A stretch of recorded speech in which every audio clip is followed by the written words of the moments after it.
In Australia, over 40,000 men and women are currently behind bars. They've shattered countless lives, destroyed families. Some have been responsible for unspeakable violence. There are just some people that are just evil of heart. She's just scary. She's just real scary. Some people are born with just that evil gene. If you think you've seen and heard it all, you haven't. The truth of life behind bars in some of Australia's highest security prisons, told by the people who know. It's dangerous on a daily basis. It's life-threatening. Stabbings, hangings, people getting their heads stomped on. If I was dangerous when I went in, I was more dangerous when I came out.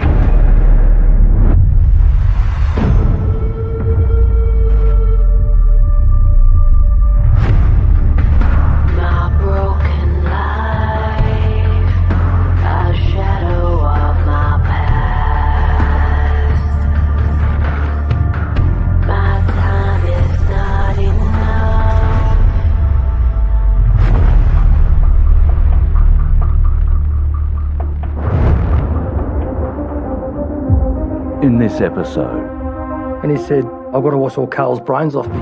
The barbaric killer who murdered gangland boss Carl Williams inside prison. I acted alone. She was driven by sex, and she was driven by greed. And the suburban housewife who turned Black Widow killer. Michelle Burgess told him to be a man and to kill Carolyn Matthews.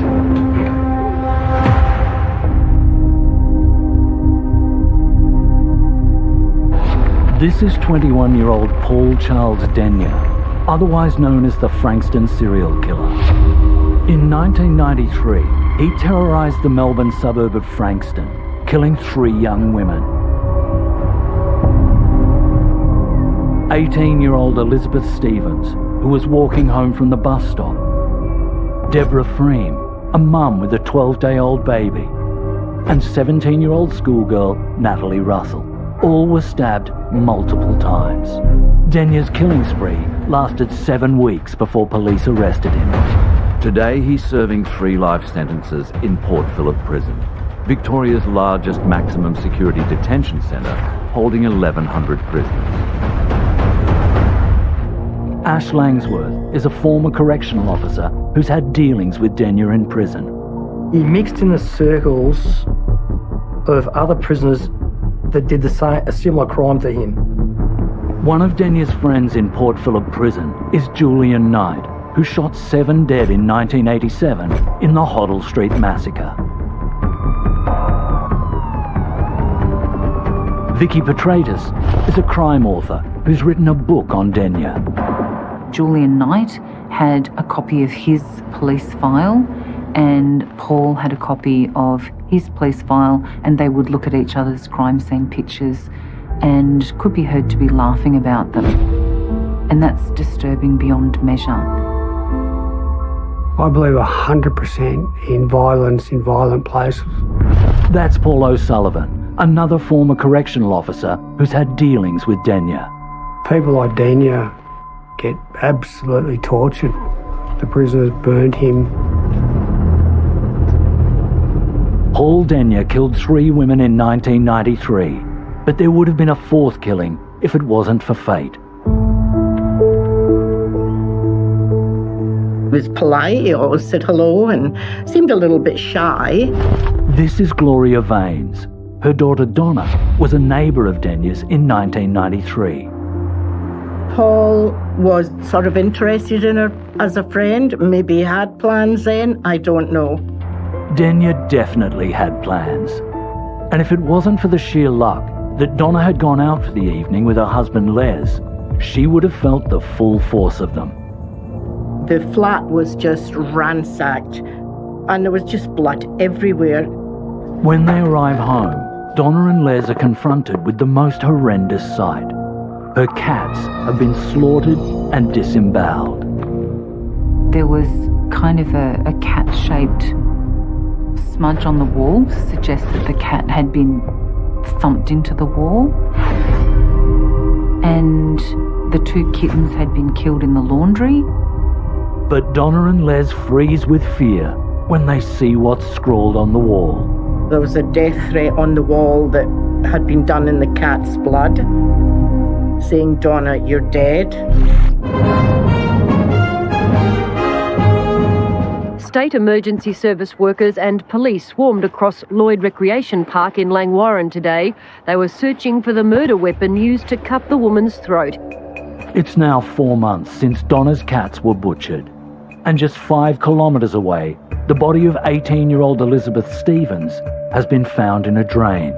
Denya has savagely stabbed Elizabeth in the neck multiple times and carved a sickening crisscross pattern into her neck and stomach. She had just come over to Melbourne to live with family over here.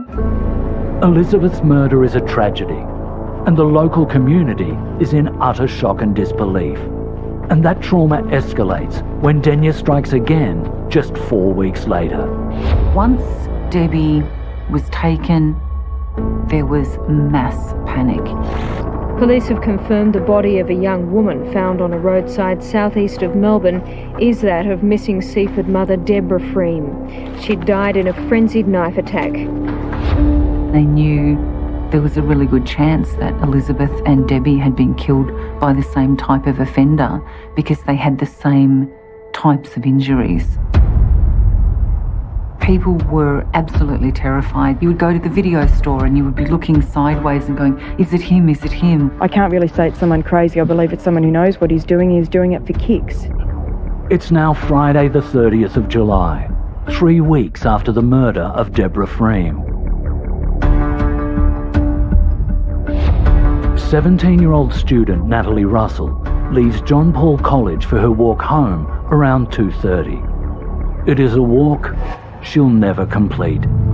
There was a track that goes between the 2 golf courses, and of course all the kids cut through the track. So she's walking along the track and she's targeted.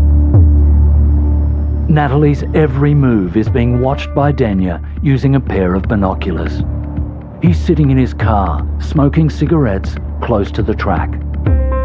But with the whole of the community on edge, Denya's presence hasn't gone unnoticed. There was a postal worker who's delivering the mail and thinks he looks suspicious. Kind of goes past him, has a good look, knocks on the door of a house, says, "Can I use your phone and call the police?" The police don't arrive for 15 minutes. And in that time, Paul Denya slips out of the car and is lurking down the track in bushland, waiting for Natalie behind a hole in the fence that separates the golf courses. And this hole in the fence isn't there by chance. Denya had come to this spot earlier that morning and cut out several of them. Natalie now passes him, and he follows her. Denya grabs her around the mouth and pushes a knife into her neck, dragging her through another hole in the fence. He now uses the strap from his binoculars to strangle Natalie so violently it snaps. As Natalie struggles, he forces her onto the ground, snaps back her head and slits her throat. He then repeatedly stabs her in the neck with such force that he almost severs her head. As a final act of contempt, Denya stomps on her back as he leaves and heads back to his car. The devastation that he left was so wide and so profound that it will ripple for generations. After Natalie fails to come home, her parents are increasingly concerned. At 8 p.m, they call police and report their daughter missing. Cops find her body just after 11 p.m. The 2 cops that checked the car immediately put 2 and 2 together. Then they put it into the computer and Paul Charles Denya name comes up. Denya is arrested at home the next day and brought in for questioning. Are you responsible for the deaths of any of these women? No. But as the detectives begin to probe further, Denya can feel the noose around his neck beginning to tighten. I noticed a number of cuts on your fingers. Yeah. Can you just put your hands flat on the desk here, so that just right up here. This injury here is a long sort of a cut. Just explain how you got that injury and when you got that injury. I got it yesterday when I was working on the car. By now, Natalie Russell has had a post-mortem examination and the pathologist has found a piece of skin that they know doesn't belong to her. Again, you're not obliged to give a sample of your hair as you've explained in relation to your blood and fingerprints. Will you give us a sample of your hair? If Denya agrees, his DNA will undoubtedly match the skin found in Natalie Russell's post-mortem, and the cops will have the proof he's the killer. Coming up on Australia's most dangerous prisoners, what Paul Denya does in prison will leave you gobsmacked. He wants to get into a women's prison so he can have female victims.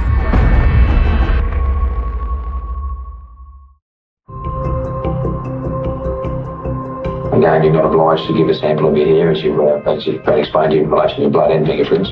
It's 12:44 a.m. on August the 1st, 1993. Multiple murder suspect Paul Denya is being interviewed by police. If he agrees to give a DNA sample, the cops are pretty certain it'll match a piece of skin found on Natalie Russell's body. Will you give us a sample of your hair? All right then. The police have been interviewing Denya for 3.5 hours, and he's had an answer for everything. But when they take a break, that changes. Is it true that in the break you called Detective O'Loughlin aside and told him that you were responsible for the murders of the 3 women that you and I spoke of earlier? Mm-hmm. Denya now tells the detectives everything. First, about murdering Elizabeth Stevens on Friday, June the 11th. He'd later show police the fake gun he used to terrify and control her. Was that the weapon you used when you first approached Elizabeth Stevens? Yeah, that's the one. Before he repeatedly stabbed her to death. Tell me why you attacked her on that night. Just wanted to kill.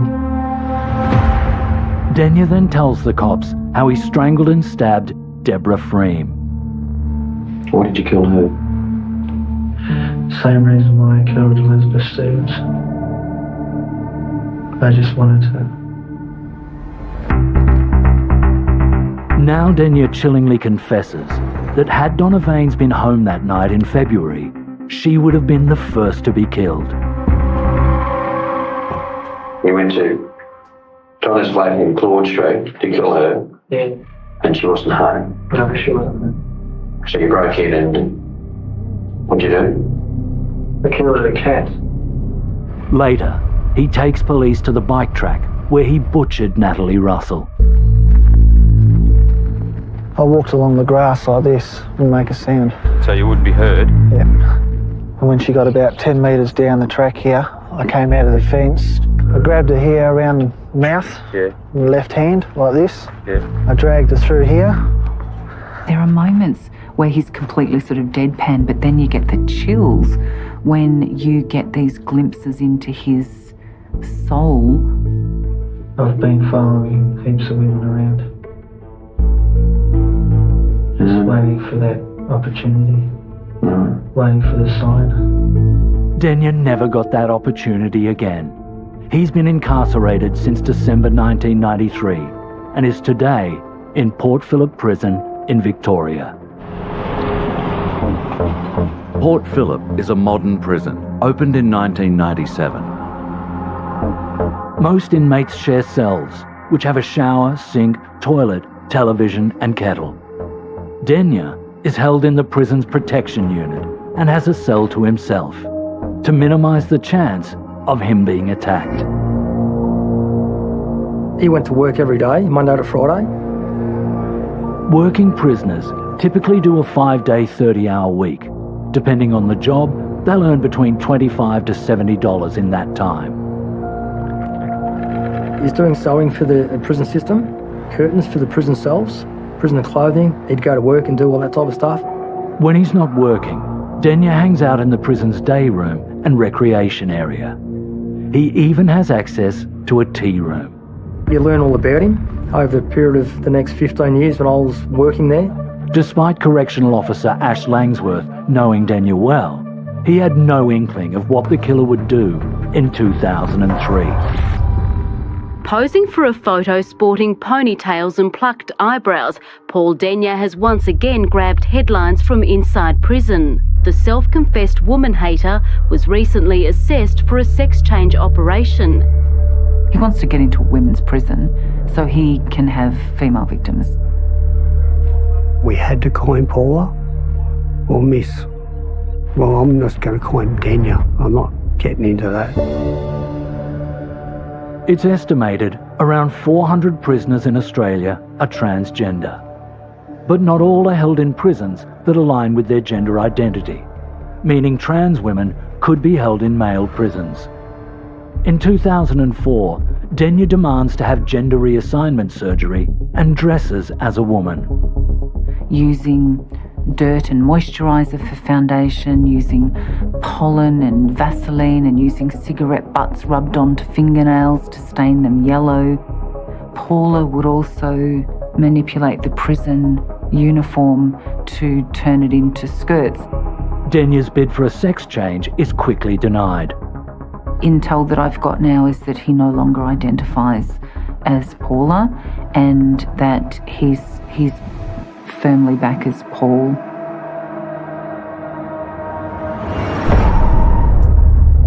Denya did a large part of his sentence at Barwon Prison, as did our next dangerous prisoner, Matthew Charles Johnson.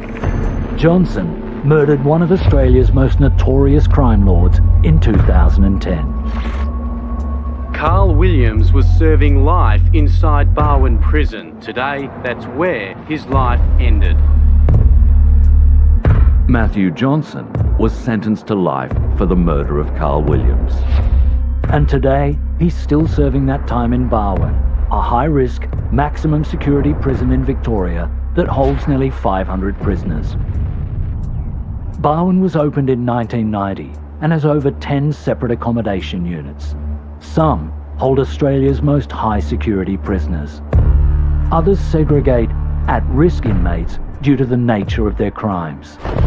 Author and crime podcaster Michelle Laurie. He runs his life from there. He runs his business from there. He talks to his mum every day on the phone.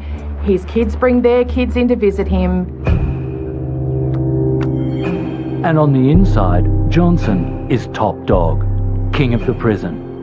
He's made this prison gang up called the Prisoner of Wars. And he calls himself the general of that gang. It's really his whole world. It's very, very serious to Johnson. Their philosophy was very black and white. Screws were the same as the cops. You don't talk to cops, you don't talk to the screws. His code is completely hate officers. He knows how to play the game, and in prison, he's pretty smart. Johnson may be smart behind bars, but back in the early 90s, when he was a petty crook, he was far from a criminal mastermind. He had done 3 stretches in Pentridge by the time he was 21 years old. Soon Johnson's crimes become increasingly violent. He goes down for 6 years in 1998. He's breaking into people's homes with a knife, and he's threatening to stab people for their money and their valuables. This is known as the trial from hell. Johnson is accused of the attempted murder of a fellow inmate in Barwon Prison in 2000, and he's found guilty. The really interesting point about this case is that Matthew Johnson was accused of using a part of a bike, an exercise bike, in an attack. Remember that? That will become pertinent. He's a nasty piece of work and he's extremely evil. Everyone knows that Matt Johnson doesn't like people that assist the police. In 2007, Johnson is back in prison, and in May that year, Carl Williams is sentenced to life for ordering the murders of 3 high-profile underworld rivals. He knew that there were a lot of people with a lot of reasons to get to him, so he asked the authorities if he could be in the unit with Matthew Johnson. So Carl trusted Matthew and he felt safe. But facing the rest of his life in Barwon Prison, Williams decides to turn dog. That is, he begins to rat out his fellow criminals. If there's one thing you can't be in jail, it's a dog. You can't be telling on other prisoners. And obviously, not only does he genuinely hate that, Johnson, but he can't be seen to be mates with a dog. It's now the 19th of April 2010, inside Barwon Prison's maximum security Acacia unit. Carl Williams is at this moment in the recreational area, reading a newspaper. And he's the big news. On the front page of the Herald Sun, Carl Williams' daughter, Dakota, was attending private school and it was all being paid for by Victoria Police. At 12:58, Johnson appears behind Williams, holding the metal stem of an exercise bike, the same weapon he'd used 10 years earlier to nearly beat a fellow inmate to death. His intent is clear. And today, there'll be no nearly about it. After the break, Johnson's bizarre confession. He asked for a shower. Then I asked him what for. And he said, I've got to wash all Carl's brains off me.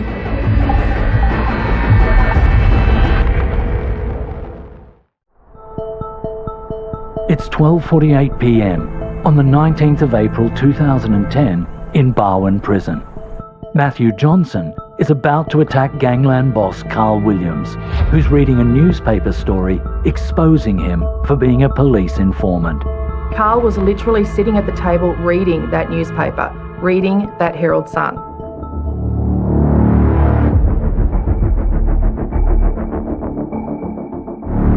Williams is first hit on the right side of his head.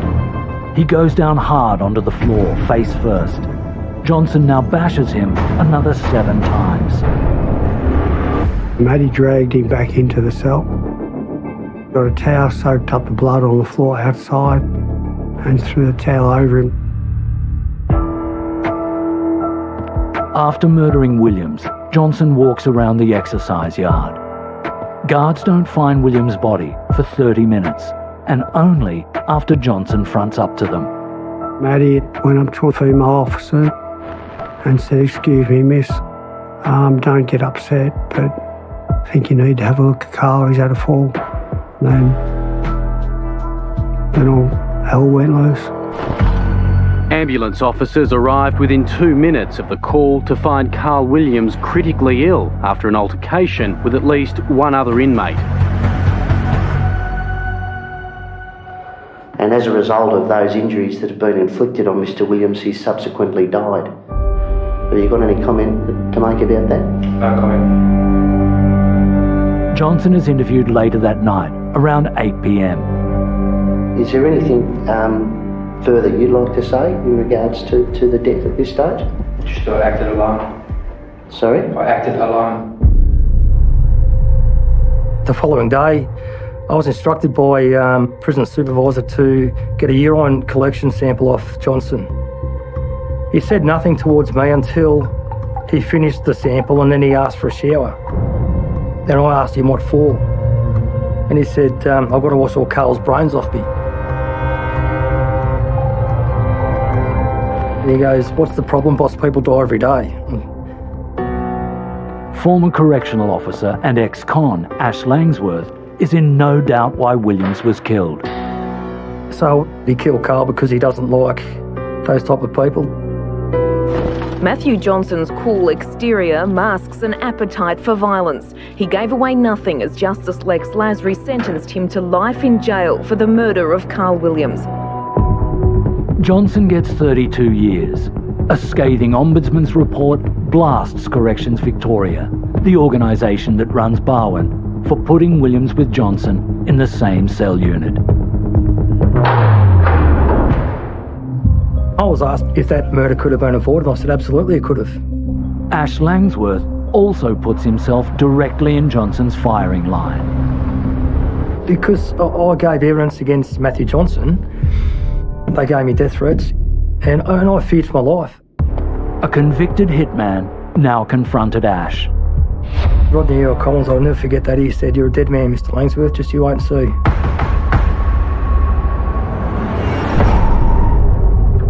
Violence against male and female prison guards is common. The role of a correctional officer is a very dangerous job.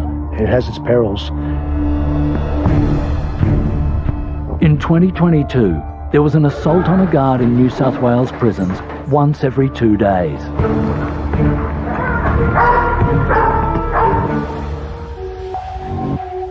I was assaulted by an inmate.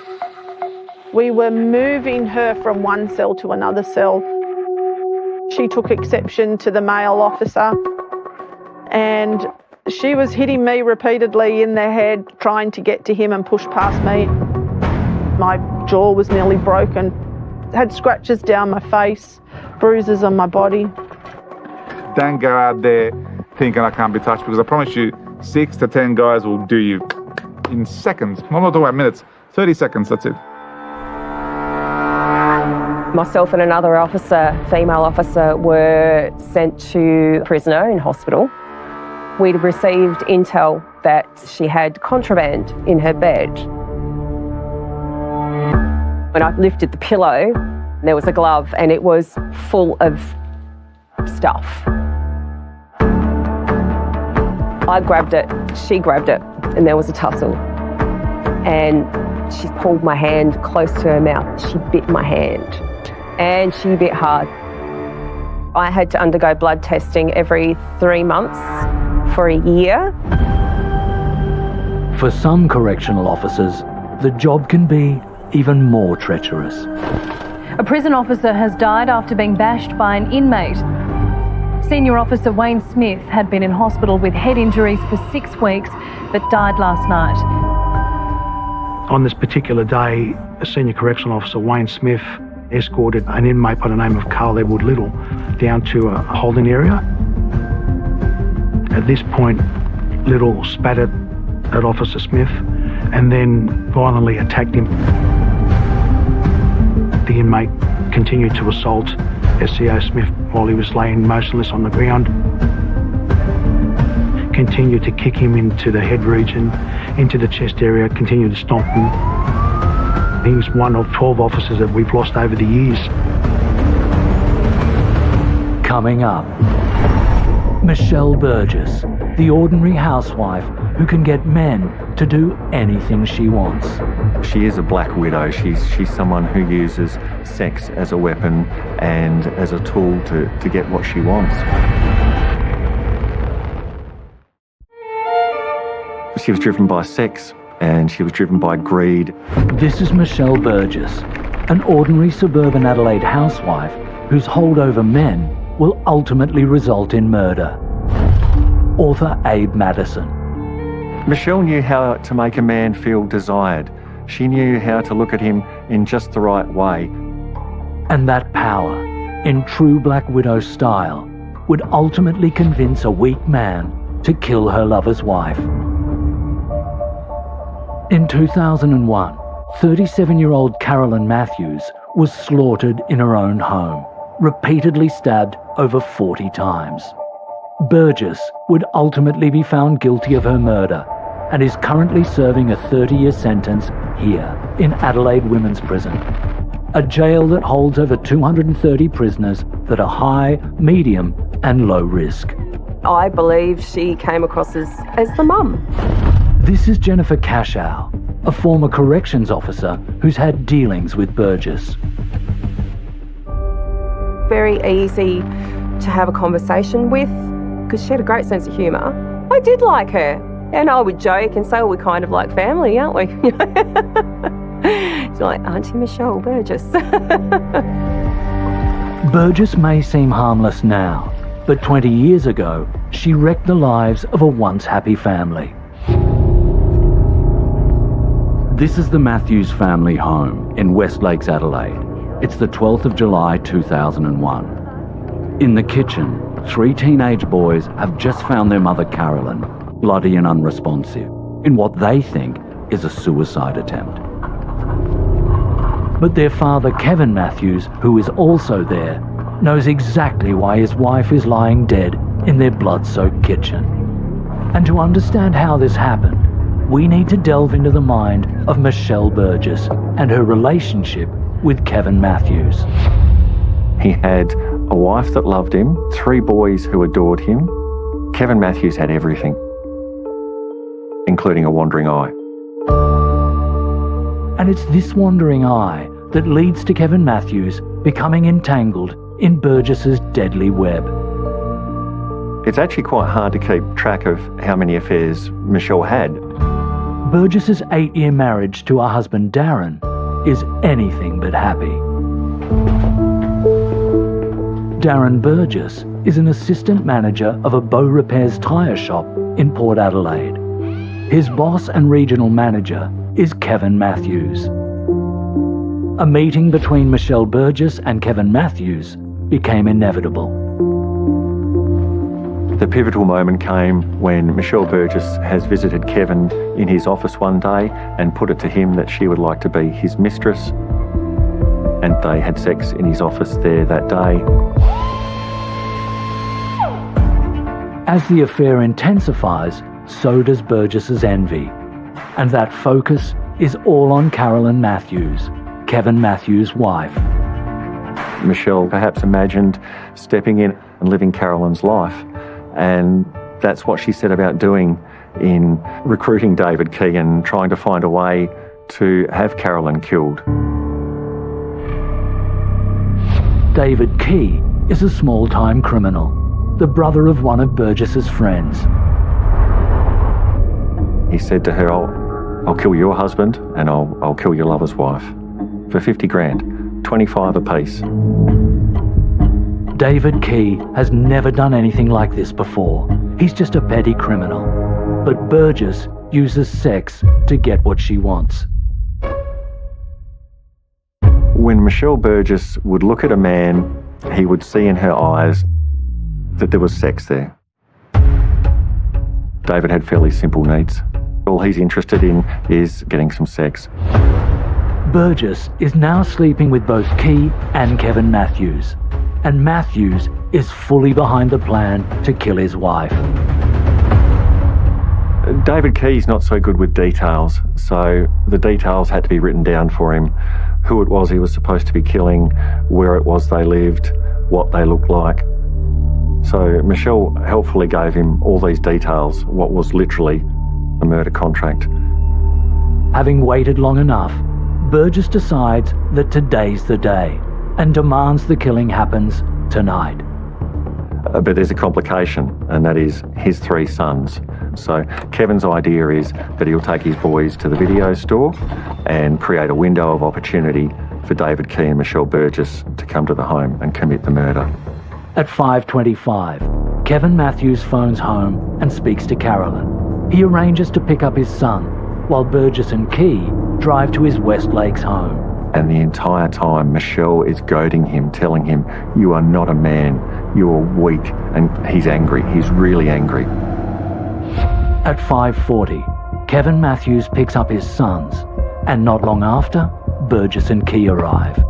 Carolyn is leaving the house to take out the recycling. In a furious rage, Key confronts Carolyn on the doorstep with Burgess in tow, holding the murder contract. And said, is this you? Is this your address? And Carolyn confirmed that it was, and they pushed her back into the house.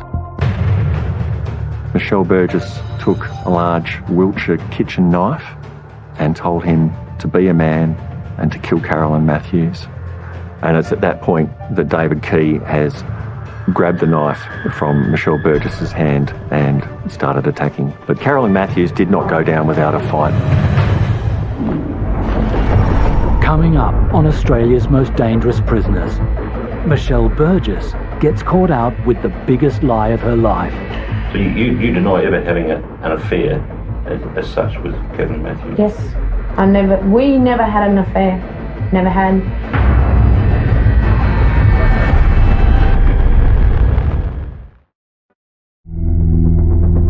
It's July the 12th, 2001. Carolyn Matthews is being repeatedly stabbed in her kitchen by hitman David Key as Michelle Burgess goads him on.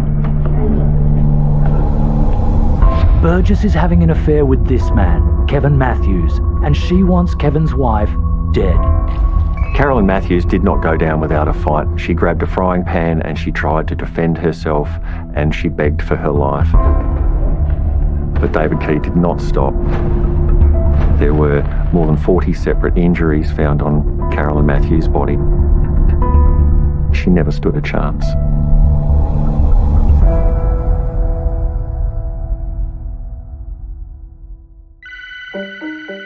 Kevin Matthews receives a 3-second phone call to his mobile, a signal to say, job done. Matthews now drives home. Kevin stays in the car unless his 3 boys walk into that home alone, and he knows that they're going to find the body of their mother in there. It's just horrendous. The boys, aged 12, 13 and 16, attempted CPR, but it was too late. Mrs. Matthews died from extensive injuries to her chest and hands. Police are suspicious that Matthews is having an affair with Burgess from the moment he's questioned on the night of the murder. And you can categorically say that you did not have an affair with her? I can categorically say I did not have an affair with her. Did you have any part whatsoever in killing your wife? No. The police put Matthews, Burgess and Key all under surveillance. But it's Key who's arrested first after being pulled over for speeding. He's wearing the same boots he wore on the night of the murder, and the cops match it to a print at the scene. Once questioned, he tells them everything. Can you just repeat what she said? It's got to be done tonight. What do you think she meant by that? Murder of Carolyn Matthews. Key now tells the cops what he did with the murder contract that Burgess had given him. Tore it all up, spread it all over my sandwich, and I ate it. Why did you do that? If they can't find a document with the photos and details on it, then it never existed. While Key tells all, Kevin Matthews puts in an Oscar-worthy performance, playing the part of a doting husband and father robbed of his idyllic life. Just don't know what you got till you miss it. You honestly don't. And don't get me wrong, I mean, just we have our tithers and the kids are stressful, but you really just don't know what you got until you miss it. Burgess, in typical Black Widow style, denies everything. So you deny ever having an affair as such with Kevin Matthews? Yes, we never had an affair. Never had. We had some information that Kevin had asked you to be his mistress. No. Did you go to Kevin Matthews' house that night? No, I did not. Did you go there with David Key? No, I did not. But Burgess realises the police have overwhelming evidence of her involvement in the murder. Blood has been found on one of the boots that belonged to David Key, and that blood is Carolyn Matthews' blood. Do you have any idea how that may have got there? I would not have a clue. You understand what the implication of that is? Poor. Yeah. What's that? Well, then if Dave did kill her, then it'd be me as well with him or something like that. The police charge Burgess with Carolyn's murder. And before Kevin Matthews is finally arrested, he shows up on the first day of his lover's trial. Kevin Matthews has turned up to court that day wearing a white floppy hat, which he has written the word forever on. Kevin was there for Michelle. He wasn't there for his wife. 2 years after the murder, Michelle Burgess and Kevin Matthews are sentenced to 30 years in prison. David Key gets 20. Michelle Burgess was an absolute model prisoner. She was a hard worker. She always wanted to be working, whether it was in the kitchen or within her unit. Burgess also has the opportunity to make products such as clothing, blankets and arts and crafts as part of the jobs program at Adelaide Women's Prison. But despite this apparent turnaround by Burgess, her Black Widow story hasn't actually ended. She's still at it behind bars. She was having sex with male guards in exchange for favours. After the break, not content with wrecking one family, Michelle Burgess destroys another. A prison guard actually quit his job, left his wife, and started visiting Michelle in prison on a regular basis.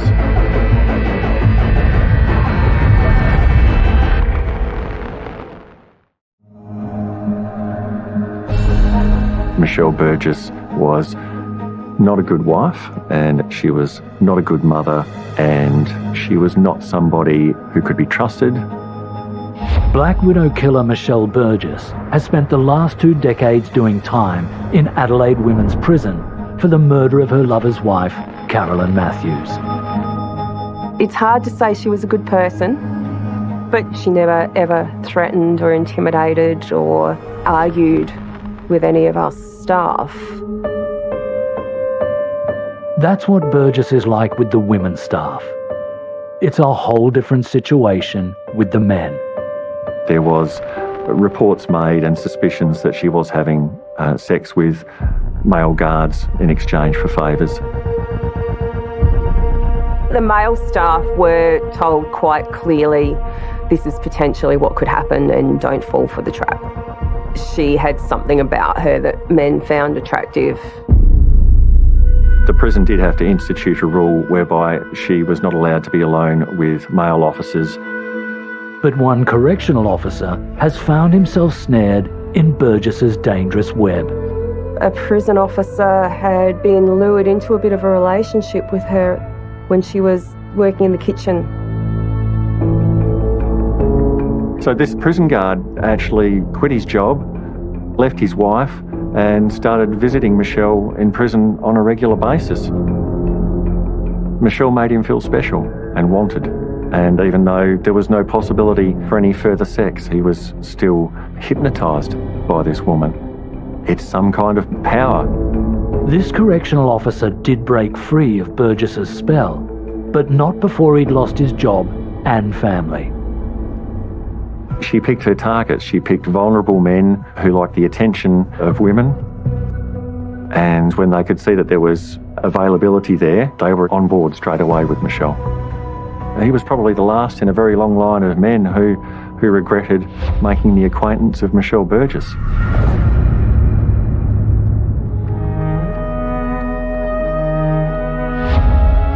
Paul Denyer, Matthew Johnson and Michelle Burgess are without doubt 3 of Australia's most dangerous prisoners. Their crimes have left a trail of devastation through everyone they've touched. They created this horrendous reality for all these people around them. They destroyed lives. Michelle Burgess is 20 years into her 30-year sentence, and despite an apparent change of character, the sheer evilness of her crime can never be forgiven. Michelle Burgess is a very multifaceted individual. She is a mother. She's an animal lover. She's also guilty of a horrendous crime. Matthew Johnson's 40-year criminal career has wrecked countless lives. He spent more of his adult life on the inside than the outside.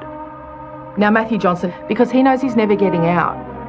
That's where he lives. He's not trying to get parole. In 1993, Paul Denyer murdered 3 young women. He was denied parole 6 days ago. The idea he could walk free next time has terrorised the victims' families and loved ones. In May 2023, Denyer makes a bid for parole after 30 years inside. It's refused. And later in October, the Victorian government introduced legislation to stop dangerous prisoners like Denyer applying regularly for parole. It's highly likely he'll die in prison. For Gloria Vaines, the mother of Donna, who almost became Denyer's first victim, The possibility of parole had terrified her. Is he going to go looking for our family? Is he going to come looking for me? Gloria is in no doubt where Denya should be. There's no cure for him. He hasn't changed in prison. He's not repentant at all.